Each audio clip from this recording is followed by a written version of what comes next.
अच्छा होता है सवाल आप पहले पूछते हैं। इस तरह की बेशर्मी भरी टिप्पणी में मुझे कुछ नहीं कहना है। ये digital India, make in India, 3 तलाक समाप्त हो गया, ये उन्हीं को मिलता है जो नौकरी में है। आपकी इकोनॉमी आगे बढ़ेगी तो रोजगार के अवसर पैदा होंगे। उनको तो जब तक मोदी जी को मन भर गाली नहीं पड़ेंगे उनको संतोष मिलता नहीं है, तो छोड़ दीजिए। वरिष्ठ भारतीय जनता पार्टी के नेता, पूर्व केंद्रीय मंत्री और पटना साहिब से भाजपा उम्मीदवार रविशंकर प्रसाद जी मेरे साथ मौजूद हैं। सर, एक तस्वीर से मैं इस पूरी चर्चा की शुरुआत करना चाहता हूं। तस्वीर आपके कैंपेनिंग के लिए हुए रोड शो की। प्रधानमंत्री नरेंद्र मोदी खुद रोड शो पर आते हैं, आप तस्वीरों में दिखाई देते हैं, मुख्यमंत्री नीतीश कुमार दिखाई देते हैं। चुनिंदा रोड शो देश में हो रहे हैं जिसमें प्रधानमंत्री जी जा रहे हैं। क्या ये मैं मानूं कि वो आपके प्रति उनके अपनापन, लगाव, उन सारे समीकरण, उन सारी बातों को दिखाता है? आप उस रोड शो के महत्व को, क्योंकि पटना में बड़ा चर्चा ये है कि प्रधानमंत्रियों के रोड शो इस तरीके से नहीं। देखिए, एक बात समझिए, मैंने उनसे आग्रह किया था और मैं कृतज्ञ हूं कि भारत के प्रधानमंत्री पटना साहब आए। ने इतना ही कहा था कि पटना में आज तक उनका रोड शो नहीं हुआ है और 14 के बाद से भाषण भी नहीं हुआ है, जो उचित समझे। मुझे इस बात का बहुत संतोष है कि लाखों की संख्या में लोग सड़कों पे आए, देखा होगा आपने। और पहले उनका रूट छोटा था, पूरे रूट को पूरा किया। और मैं पटना साहिब की जनता का बहुत ही हृदय से अभिनंदन करता हूँ, कृतज्ञ हूँ कि इतनी बड़ी संख्या में वो आए। यही दिखाता है कि नरेंद्र मोदी को बिहार के लोग और पटना की जनता कितना प्यार करती है। जिस शब्द पर आपने खत्म किया वहीं से एक सवाल की, और आपसे सिर्फ पटना की बात की जाए ये भी उचित नहीं होगा। बिहार की दृष्टि से 4 चरण हो चुके, 3 चरणों के मतदान अभी बाकी हैं। जो फीडबैक आया वो क्या है और आप लोगों को अब चुनाव के ओर जाता दिखाई दे रहा है? देखिए, आप लोग एक बात समझिए, फीडबैक विश्लेषण करना आप लोग का अधिकार भी है, दायित्व भी है। नरेंद्र मोदी के प्रति लोगों के मन में एक अगाध श्रद्धा है, बिहार ही नहीं पूरे देश में। और इस श्रद्धा का कारण है, स्थायी सरकार का मतलब क्या होता है जनता देख रही है। भारत की इकोनॉमी 11वें से कैसे पहुंच गई 5वें पर, तीसरी बनेगी, ये लोग देखते हैं। प्रोग्राम का भव्य मंदिर कितना शानदार बना है, जहां रामनवमी के दिन उनके मस्तक पर भगवान सूर्य अभिषेक करते हैं, ये देखा है। क्या सड़कें, क्या वंदे भारत, क्या भारत की शान, क्या भारत की सुरक्षा। कश्मीर में इतना मतदान कभी नहीं हुआ। 370 हटने के बाद जनता कितनी खुश है। तो देश की जनता समझती है और पूर्व से तुलना भी करती है कि मनमोहन सिंह के समय भारत की क्या स्थिति थी, फ्रेजाइल 5 इकोनॉमी का क्या, भ्रष्टाचार क्या। तो देश की जनता सब समझती है कि देश चलाने के लिए योग्य कौन है और प्रदेश कौन चलाएगा। तो ये उस कारण से कोरोना में जो देखा लोगों को खिलाया गया, जिस तरह से मुफ्त में उनको डोज दिए गए। चेचक का टीका बनने में कितने वर्ष लगे, ये बताइए। विकलांगता का टीका बनने में कितना वक्त लगे। पोलियो प्लस कितना दिन चला। और यहाँ देखिए, 3 महीने में मेड इन इंडिया कोरोना का टीका भी आ गया, दुनिया में पहुंचा और लोगों को मुफ्त में मिला भी। 80 करोड़ लोग खाना खा रहे हैं, सबको भोजन मिलता है 5 किलो के हिसाब से। तो ये देश देखता है तो समझता है कि हमें नरेंद्र मोदी को फिर आशीर्वाद देना है। आप जिन शब्दों को कहते हैं, आपके तमाम विपक्षी के उन्हीं शब्दों को दूसरे तरीके से चुनते हैं। जैसे आपने राशन की बात करी, जो 5 किलो अनाज की बात करी, लोग बोल रहे हैं कि क्या 80 करोड़ लोग इस देश में गरीब हैं जो इतनी बड़ी तादाद में भोजन देना पड़ रहा है, अगर गरीबी से ऊपर उठाने के दावे हैं तो? देखिए, इस तरह की बेशर्मी भरी टिप्पणी में मुझे कुछ नहीं कहना है। उनको मना किया है क्या? कर्नाटक में और क्या क्या वादे करके आए थे, पूरा कर रहे हैं क्या? बोलिए। जो भी कुछ प्रदेश बचे हैं वहां पूरा कर रहे हैं क्या? सवाल ये नहीं है, सवाल है कि गरीबों को खाना मिले। तो मोदी जी ने कहा चलो चलाते हैं, तो इसमें क्या परेशानी है? अगर आप देखिए कि न्यूट्रिशन फूड मिलते हैं कि नहीं। आज 11 करोड़ किसानों के अकाउंट में सीधे पैसे जाते हैं कि नहीं जाते हैं, मुझे बताइए आप। आज महिलाओं का एम्पावरमेंट हुआ है कि नहीं, सुकन्या समृद्धि योजना, विश्वकर्मा योजना, ये क्या है? मोदी ने कहा मेरी सरकार गरीबों के लिए काम करेगी। लेकिन वही सर्वे आता है 23 करोड़ लोग गरीबी से बाहर भी आते हैं। दोनों बातें हैं ना।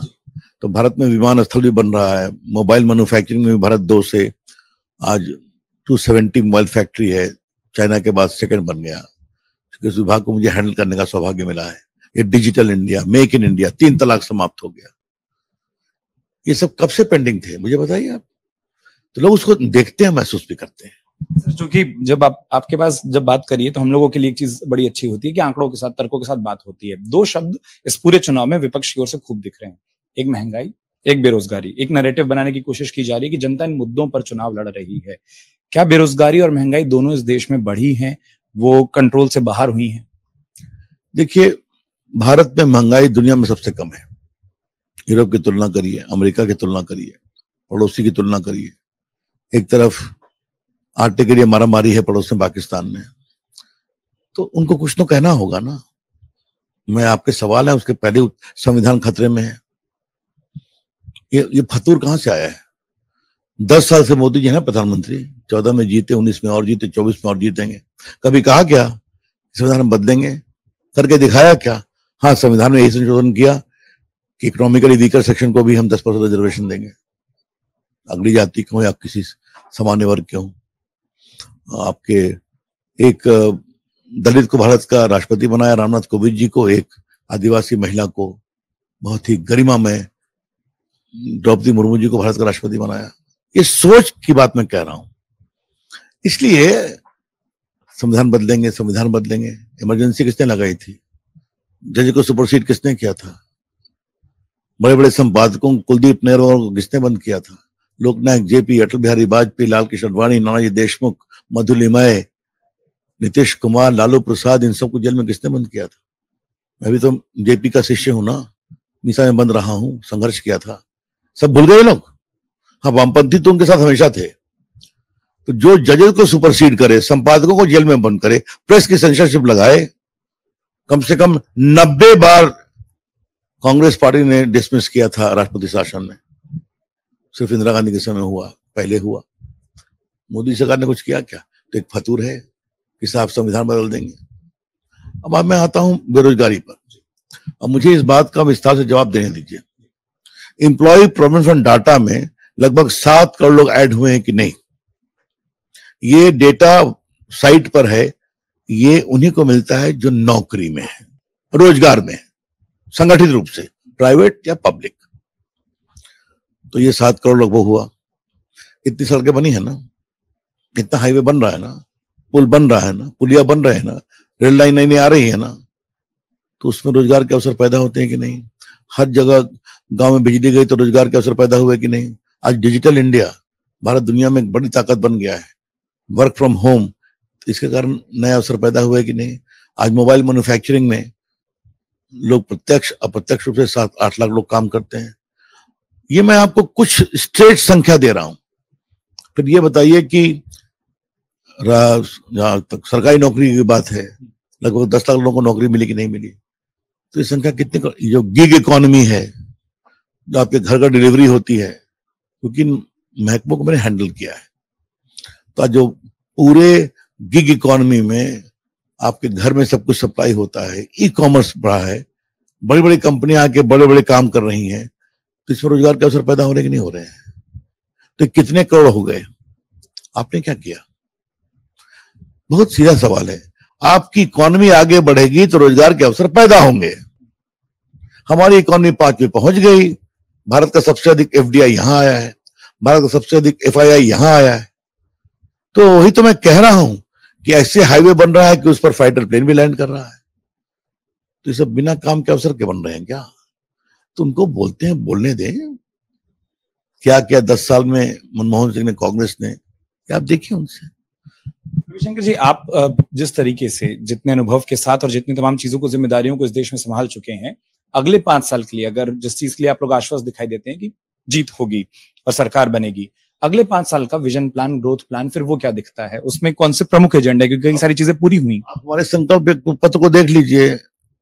अब वरिष्ठ लोगों को 70 साल के ऊपर को सबको देंगे 5 लाख, जो आपके आयुष्मान भारत है, वो अमीर हो, गरीब हो, फुटपाथ पर रहता हो, मॉल में रहता हो।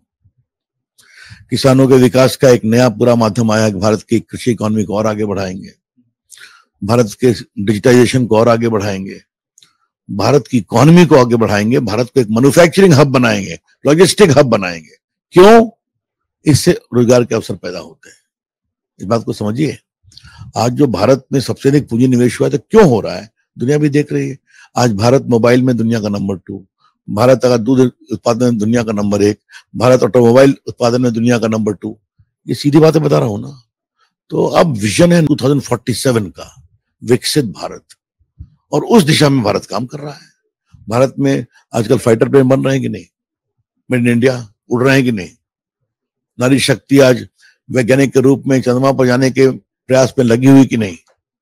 तो मैं कितना गिनाऊं आपको, आगे का विजन है भारत को और दुनिया की बड़ी ताकत बनाना, ये विजन है। आपके क्षेत्र में लोगों से बात कर रहा था और तमाम लोगों ने कहा कि एक बात, अगर बात करने का मौका मिले तो सवाल पूछिएगा, और सवाल ये कि रविशंकर जी बहुत बड़े ओहदों पर रहे, बहुत बड़ी जिम्मेदारियां संभाली, लेकिन अपने संसदीय क्षेत्र को भी तोहफे देते हैं।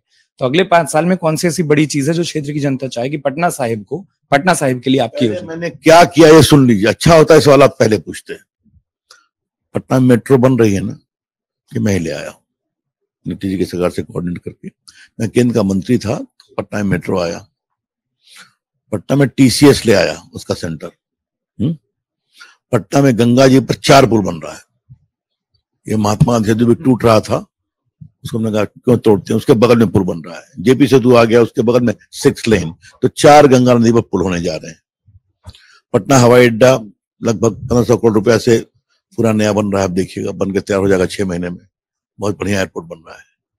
मैं एक बहुत बड़ा हाईवे बनवा रहा हूँ ऊपर में, अनीशावाद दीदारगंज, 1000 करोड़ रुपए का, समझ गए।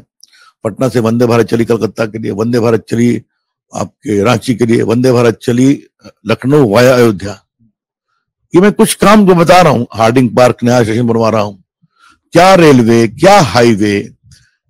पटना में लोग कोरोना में परेशान थे तो उनको खाना खिलाया, उनको फ्री टीका लगवाया। तो आज मैं अपने पटना राजधानी को एक और बड़े स्मार्ट सिटी के रूप में बढ़ाने की कोशिश करूंगा, लगा हुआ हूं। लगभग 150 सड़कें बनवा चुका हूं ग्रामीण विकास विभाग से अपने ग्रामीण क्षेत्रों में। तो मैंने कुछ बड़े काम, और क्षमा करिए रविशंकर प्रसाद सांसद बनते हैं तो पटना के लिए बड़े काम ही करते हैं और करेंगे बड़े काम। वो करेंगे कि अगर आप कुछ हिंट देना चाहें कि अब कौन से आपके विजन प्लान में कौन सी योजनाएं हैं, कई चीजें। हाँ, स्पीडअप करेंगे, स्पीडअप करेंगे। ये पटना का अटल पथ आपने देखा होगा, रेलवे जमीन नहीं छोड़ रही थी, तो छुड़वाया, आज देखिए कितना सुंदर बन गया अटल पथ, मरीन ड्राइव। तो इस तरह के बहुत सारे काम करेंगे। और पटना के लिए मेरा विजन बहुत ही स्पष्ट है कि और एक बड़ी प्राइवेट यूनिवर्सिटी यहाँ आए, उसकी कोशिश में लगा हुआ हूँ। जमीन का विषय आता है तो ये सब कराऊंगा। बिहार के बच्चे बाहर पढ़ने जाते हैं, एक एमिटी को मैं ले आया, तो ये सब नेशनल लॉ स्कूल यहाँ पर आए। तो हमारी कोशिश होगी, चिंता मत करिए, लग के करेंगे। आखिरी सवाल, अंतिम सवाल जो मैं करना चाहता हूँ, वो वापस मैं राष्ट्र के स्तर पर अगर बात करूं कि जो 400 का शब्द आता है, कि 400 पार की बात आती है, इतनी बड़ी संख्या की जरूरत या इतने बड़े नारे की जरूरत या इतनी बड़ी संख्या की तरफ पहुंचने की, इसकी आवश्यकता क्यों पार्टी देखती है? आपको इस नारे से कोई परेशानी है क्या, मुझे बता दीजिए। मुझे नहीं है, पर वो नैरेटिव आपने भी सुना होगा कि 400, और वो जवाब आपने दे दिया कि 400 के साथ संविधान वाली बात विपक्ष जोड़ता है। मैं फिर कह रहा हूं, ये सवाल का एक परिप्रेक्ष्य है। 14 में आप जीत जाएंगे कि मेरी जिली बनाएंगे, तो पूर्ण बहुमत दे दिया। 19 फिर जीत जाएंगे, आप लोग, आपकी जमात पूछती है रोज सवाल टीवी पर, तो और बड़ा बहुमत दे दिया। 24 में और बड़ा बहुमत देगी। और वैसे भी आज की तारीख में भी जो संसद में हमारी संख्या है 303 वहां, और राज्यसभा और एलाइज को मिलाकर 400 तो ही है अभी। तो अगर वो हमें लोकसभा में ही 400 पार करेगी तो आपको परेशानी क्या है? इतना जनता ने ही लगाया है। लोकसभा 400 के पार, पटना में रविशंकर 4 लाख के पार, सुना होगा आपने। तो कहने का मतलब क्या है कि जनता का प्यार, और सबसे बड़ी बात मोदी जी के ऊपर जनता का विश्वास, इस बात को समझिए। और मैं सैल्यूट करता हूं कि देश की जनता इतनी परिपक्व हो गई है, समझती है। अब बाकी लोग बोलते हैं, सवाल करते हैं, करने दीजिए उनको। तो जब तक मोदी जी को मन भर गाली नहीं पड़ेंगे उनको संतोष मिलता नहीं है, तो छोड़ दीजिए सवाल। मैंने आखिरी कहा था, लेकिन एक सप्लीमेंट्री सवाल, जैसा आपने वो आंकड़ा बताया, ये नारा बहुत चलता है 4 लाख वाला, जब इतनी बड़ी लीड, इतनी बड़ी और इतनी संख्या में वोट मिलते हैं, क्या एक दबाव भी होता है कि वो करके दिखाना है, वो अपेक्षाएं हैं?